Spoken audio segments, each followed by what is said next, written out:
Hello friends, आज की इस वीडियो में फ्रेंड्स यूनिट थर्ड जो है अपनी pair of linear equations in two variables उसका कुछ बेसिक पार्ट देखते हैं। ठीक है, जो कि मेनली तो यूज होगा अपना एक्सरसाइज 3.2 और उससे फर्दर एक्सरसाइज के अंदर। हालांकि ये चीज कॉम्पिटिटिव एग्जाम्स में बहुत सी आती है, ठीक है ना, तो इसलिए मैं इस पर सेपरेट एक वीडियो बना रहा हूं आप लोगों के लिए। तो फ्रेंड्स, इसके अंदर हम सीखेंगे क्या, graphical methods of solution of a pair of linear equations. ये इसकी टॉपिक की अपनी हेडिंग रहेगी। ठीक है, तो अल्टीमेटली फ्रेंड्स मैं आपको क्या बताना चाहता हूं, देखो प्रीवियस जो एक बेसिक वीडियो थी उसमें मैंने आप लोगों को बताया था सॉल्यूशन के कंसेप्ट के बारे में, है ना। सॉल्यूशन ऑफ लीनियर इक्वेशंस का कंसेप्ट मैंने आपको दिया था, वहां पर मैंने आपको बताया था, अगर आपको याद हो, थोड़ा सा मैं आपको रिवीजन दूं। मान लो ये अपने एक्सिस हो गए दो, ठीक है, यहां पर किसी भी इक्वेशन का या कोई हाइपरबोला पैराबोला कुछ भी मान लो कर्व है बन रही है कोई, ठीक है, ये किसी का ग्राफ है मान लो, ठीक है। तो मैंने सिंपली आपको बताया था ये किसी लाइन का ग्राफ है, ठीक है, स्ट्रेट लाइन बन रही है भी कोई, मतलब कि समझ पा रहे हो आप, क्वेश्चन भी देखे होंगे आपने एक्सरसाइज 3.1 के अंदर। ये किसी स्ट्रेट लाइन जो है ये अपना ये ग्राफ है किसी इक्वेशन का, लीनियर इक्वेशन का, ठीक है। तो मैंने आपको बताया था कि जितने भी पॉइंट इन कर्व्स पे या इन ग्राफ्स पे लाई करते हैं वो सब उस कर्व के लिए स्पेशली या उस ग्राफ के लिए उनका सॉल्यूशन कहलाता है। मान लो ये कोई पॉइंट ए है, ये कोई पॉइंट बी है, ये कोई पॉइंट सी है, ठीक है ना, ये सब के सब यहां पर सॉल्यूशन है। सिमिलरली इस लाइन के लिए इसके सॉल्यूशन कहां पर होंगे, वो इस लाइन पर लाई करेंगे। मान लो ये कोई पॉइंट है, ये कोई पॉइंट है क्यू, ये कोई पॉइंट है सिमिलरली आर, या फिर ये कोई पॉइंट है मान लो जो एक्सिस अपना जो एक्स एक्सिस है इसको कट भी कर रहा है, ठीक है ना, तो ये मान लो कोई पॉइंट टी है। तो ये सब के सब इस इक्वेशन, ये जो भी इक्वेशन रही होगी उसका जो ग्राफ है इसके सॉल्यूशन कहलाएंगे, ठीक है। लेकिन अभी हमें पढ़ना है solution of a pair of linear equation, ठीक है। तो कोई पेयर ऑफ लीनियर इक्वेशन है, मतलब कि दो इक्वेशंस है, उनके लिए जो सॉल्यूशन होगा, ठीक है। तो अल्टीमेटली अभी हमें क्या पढ़ना है, हाँ जी, तो अल्टीमेटली हमें क्या पढ़ना है, solution for a pair of linear equations. कि जब दो अपने पास लीनियर इक्वेशंस गिवन है तो उनके जब सॉल्यूशन की ग्राफ करेंगे फ्रेंड्स ग्राफिकली, तो कैसे वहां पर क्या कुछ हिसाब होगा वो देखते हैं। तो उसके लिए पहले आपको डेफिनेशन बता दूं फ्रेंड्स। देखो ये तो आपको मैंने बता दिया जस्ट कि इस लाइन पर जो पॉइंट लाई कर रहे हैं वो सब इसके सॉल्यूशन है, इस पर जो लाई कर रहे हैं वो इसके सॉल्यूशन। मान लो कोई एक और भी पॉइंट दे दी मैंने, कोई एक और मैंने लाइन खींच दी यहां पर, ये एल लाइन है, ये एम लाइन है, तो यहां पर इसके ऊपर जो भी लाइन करेंगे पॉइंट वो सब इस एल के सॉल्यूशन हो जाएंगे, ठीक है। लेकिन हमें फिलहाल क्या पढ़ना है, solution for a pair of linear equations, ठीक है। एक ही ग्राफ के अंदर दो अपने पास लाइंस का ग्राफ होगा, स्ट्रेट लाइन, दो स्ट्रेट लाइन होगी, तो उनके अंदर सॉल्यूशन को कैसे जो हम डिफाइन करेंगे, ठीक है। तो सबसे पहले मैं आपको बता देना चाहता हूं यहां पर सीधा फंडा क्या है फ्रेंड्स, कि दोज पॉइंट्स, इस चीज को बस आप समझ जाओ, आपके सारे जो मटेरियल क्लियर हो जाएगा, ठीक है। Those points will be considered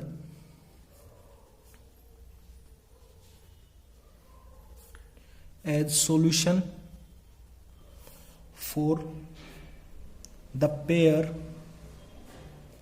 of linear equations which will be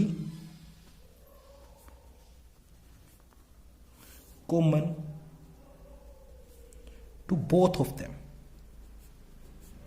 अब ये बात क्या है ये समझना, ठीक है। मैंने क्या लिखा, those points will be considered as solution for the pair of linear equations. इस सिस्टम के लिए, पेयर ऑफ लीनियर इक्वेशंस के लिए वो पॉइंट्स उनके सॉल्यूशन कहलाएंगे, कौन से, which will be common to both of them, जो कि कॉमन होंगे उन दोनों लाइंस के ऊपर, ठीक है। इससे मैं आपको सीधा सीधा ये बोलना चाह रहा हूं फ्रेंड्स कि मान लो, अच्छा सीधी सी कहानी ये है, जब भी अगर मान लो दो अपने पास लाइंस का ग्राफ अगर हम ड्रॉ करेंगे एक ही ग्राफ के अंदर, एक ही कार्टेशियन प्लेन के अंदर हमें दो इक्वेशन का अगर ग्राफ ड्रॉ करना है, तो मेजरली अपने पास ओनली तीन कंडीशंस प्रेजेंट होगी वहां पर। क्या, पहली, या तो वो कहीं पर इंटरसेक्टिंग लाइंस होंगी, ठीक है, या फिर फ्रेंड्स वो पैरेलल लाइंस का केस हो सकता है, या तीसरा वो कोइंसिडेंस लाइंस हो सकती है। कोइंसिडेंस मींस एक के ऊपर एक पड़ी हुई, ठीक है, जस्ट उसको कोइंसाइड कर रही है, एक पहले से लाइन है उसके ऊपर दूसरी कोइंसाइड कर रही है, जस्ट उसके ऊपर बनी हुई है, ठीक है। मान लो ये कोई लाइन एल है, ये एम है, यहां पर ये पी लाइन है, ये क्यू लाइन है, यहां पर ये ए बी से डिनोट कर रहा हूं मैं, ठीक है ना, और यहां पर मान लो मैं सी और डी है। ये एंड पॉइंट्स नहीं है, लाइन की तो डेफिनेशन क्या बोलती है कि इनके एंड पॉइंट्स फिक्स नहीं होते, कहीं तक भी ये एक्सटेंड की जा सकती है, ठीक है। तो मेजरली फ्रेंड्स जब पेयर ऑफ लीनियर इक्वेशंस के ग्राफ हम जब बनाएंगे एक ही कार्टेशियन प्लेन के अंदर, तो वहां पर मेनली ये तीन कंडीशन ही बनेंगे। मेनली क्या है, ये तीन ही बनती है, ठीक है। तो इस कंडीशन नंबर ए, ये कंडीशन नंबर बी और ये कंडीशन नंबर सी, तो ये क्या केस हो गया अपने पास, ये हो गया इंटरसेक्टिंग लाइन।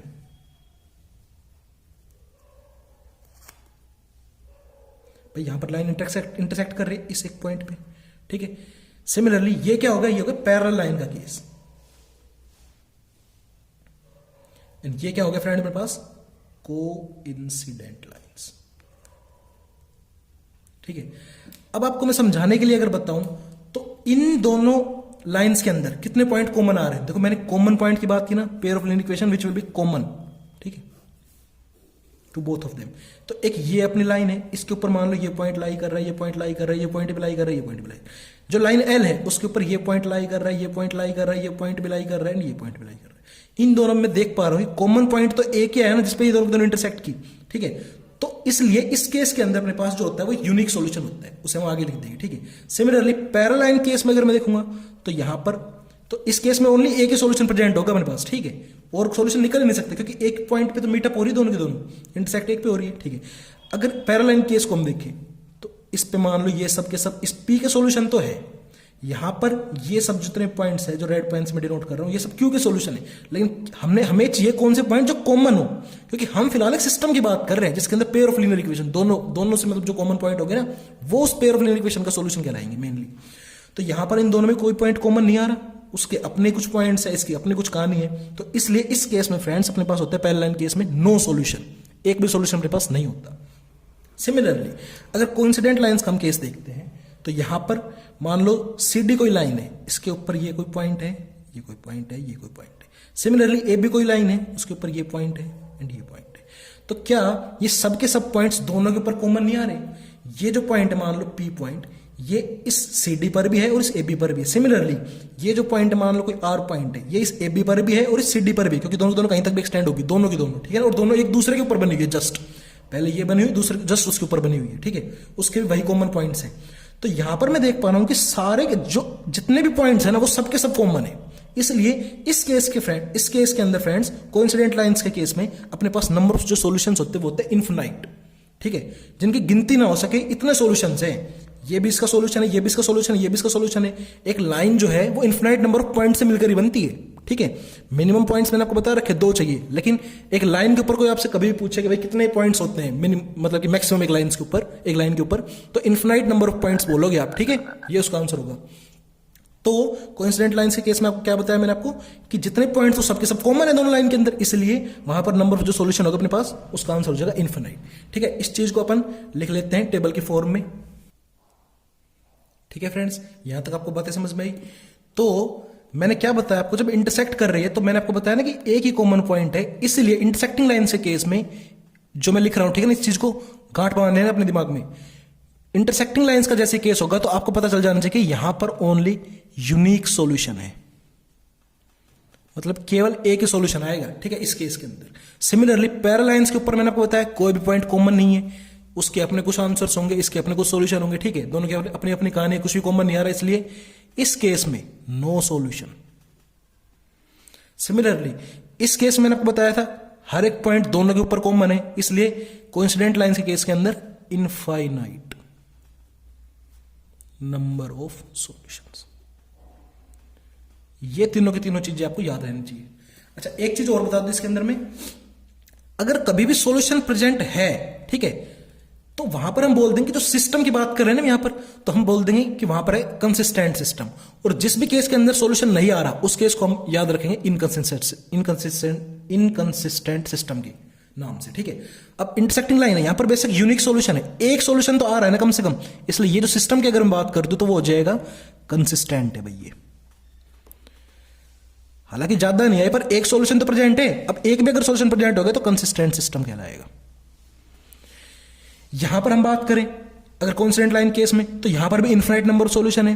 हम तो बोल जब एक सॉल्यूशन प्रेजेंट था तभी हो गया सिस्टम कंसिस्टेंट, यहां पर तो infinite number of solution present है, इसलिए यहां पर भी सिस्टम जो है वो कंसिस्टेंट कहलाएगा।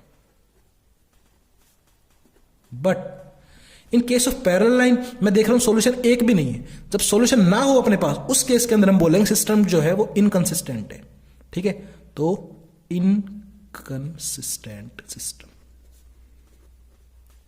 ठीक है, तो अब बताओ आप लोग, क्या ग्राफ के अंदर मेजर क्या मेनली तीन ही पॉसिबिलिटी बनेगी अपने पास, ठीक है ना, या तो इंटरसेक्ट कर रही होंगी लाइन वहां पर ग्राफ के ऊपर, या फिर पेयर ऑफ लीनियर इक्वेशंस की जो भी ग्राफ बनेगा वो पैरेलल होंगे आपस में, या फिर वो कोइंसाइड करेगी। ठीक है, तो उनको देखते हम समझ जाएंगे कि भाई यहां पर यूनिक सॉल्यूशन है, इस केस में एक ही सॉल्यूशन है, यहां पर एक भी सॉल्यूशन नहीं है, और यहां पर जो अपना सिस्टम कंसिस्टेंट है और इन्फिनाइट नंबर ऑफ सॉल्यूशन है, यहां पर सिस्टम इनकंसिस्टेंट था। ठीक है, इन दोनों का सिस्टम कंसिस्टेंट, इसमें इनकंसिस्टेंट। ठीक है, यहां तक की बातें क्लियर हो गई। अब ये तो बात है अपने ग्राफिकली देखने की, ठीक है ना।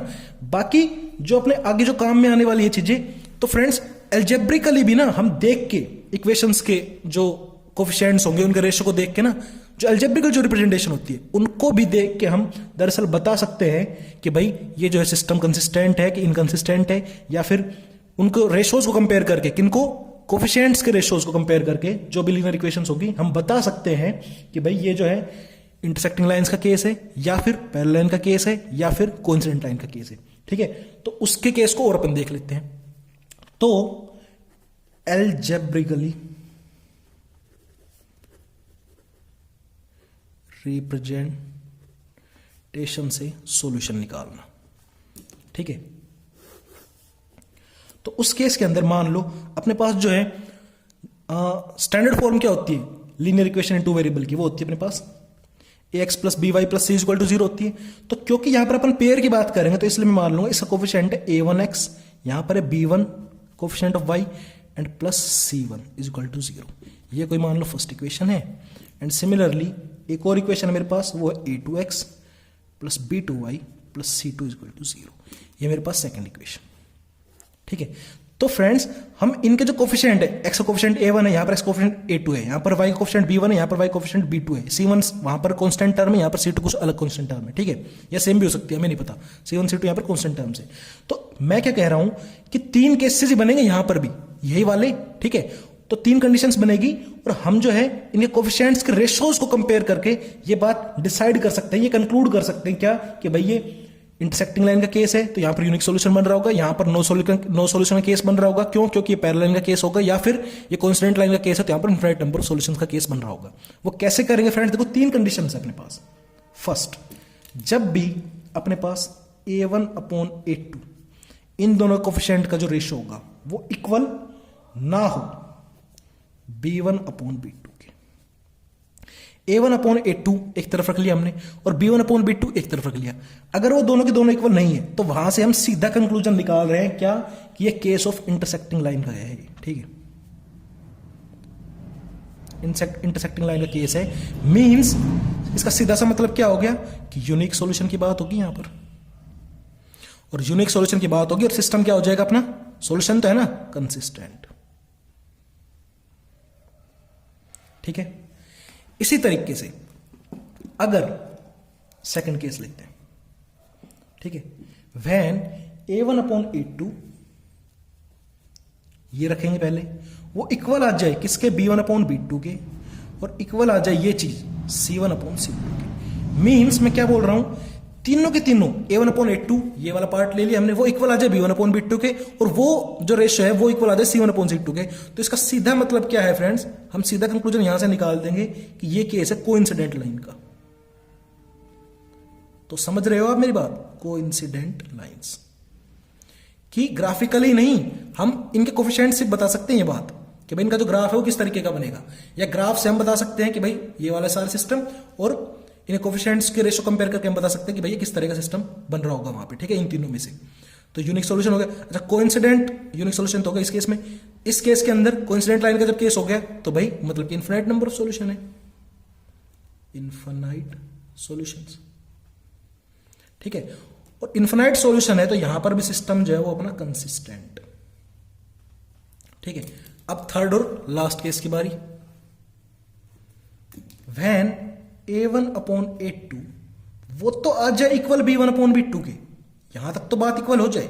ठीक है, अब देखो a1 upon a2 not equal to b1 upon b2, ठीक है ना, यहां तक देखो इक्वल इक्वल का केस है इन दोनों में, तो सीधा ही नॉट इक्वल टू आ गया, मतलब सीधा कंक्लूड कर देना इंटरसेक्टिंग लाइन। अगर a1 upon a2 is equal to b1 upon b2 है तो यहां तक तो बात इसमें भी है, यहां तक तो बात इसमें भी है, पर इस केस में देखो क्या हो रहा है, not equal to c1 upon c2। जो C1/C2 का जो भी रेशो होगा ना, वो इक्वल नहीं होगा ना ही A1/A2 के और ना ही B1/B2 के। तो उस केस में फ्रेंड अपने पास जो अपने पास केस होगा वो हो जाएगा पैरेलल लाइन का केस। तो यहां से जब पैरेलल लाइन का केस होगा तो यहां से अपन ने क्या कंक्लूजन निकाल लिया भाई कि नो सॉल्यूशन। और जब नो सॉल्यूशन की बात हो रही है अपने पास तो इसका मतलब सीधा क्या हो गया, सिस्टम जो है वो इनकंसिस्टेंट। ठीक है, तो नेक्स्ट जो क्लासेस की अपने एक्सरसाइज हम करेंगे सोल्व, उनके अंदर ये वाला पार्ट भी यूज होगा और ये वाला पार्ट भी यूज होगा। ठीक है, तो बकायदा मैं आपको एक टेबल भी दिखाऊंगा अभी। ठीक है, वो टेबल आपको अपने जहन में हमेशा रखनी है, उसको रट लेना है। वो टेबल है क्या, यही है, बस वो बिल्कुल स्टैंडर्ड फॉर्म में बुक में से दे रखे हैं, वो मैं अभी आपको दिखाऊंगा। ठीक है, आपकी स्क्रीन के ऊपर, उसे आपको समझना है। बाकी अगर ये मामला समझ में आ गया तो वो तो कुछ है ही नहीं, फिर वही यही चीजें उस टेबल में लिख रखी है एक ही टेबल के अंदर। ठीक है, तो आई होप ये आपको समझ में आया होगा। ठीक है, तो एल्जेब्रिकली भी हम कोफिशिएंट्स को कंपेयर करके बता सकते हैं कि भाई इन तीनों में से कौन सा केस है, और ग्राफिकली भी हम देख के बता सकते हैं कि इन तीनों में से क्या केस है, तो क्या क्या कहानी बन रही होगी, सिस्टम कैसा होगा, सॉल्यूशन कितना होगा, एक होगा, बहुत ज्यादा होंगे या फिर एक भी नहीं होगा। ठीक है ना, तो आई होप आपको चीजें समझ में आ रही होगी फ्रेंड्स। किसी तरह का अगर आपको डाउट आ रहा है तो कमेंट सेक्शन में आप मेरे पास पोस्ट कर सकते हैं। ठीक है, I will resume that very quickly, जैसा भी मुझसे होगा। ठीक है, और अगर आप कंटेंट अच्छा लग रहा है तो फ्रेंड्स प्लीज वीडियो को लाइक कीजिए, कंटेंट को शेयर कीजिए, एंड ठीक है ना, चैनल को सब्सक्राइब कराइए, और मिलते हैं नेक्स्ट वीडियो में। बाकी अभी जो आपके सामने जो टेबल दिख रही है, ठीक है ना, इसको आपको रट लेना है, और मिलते हैं नेक्स्ट वीडियो में। Thank you.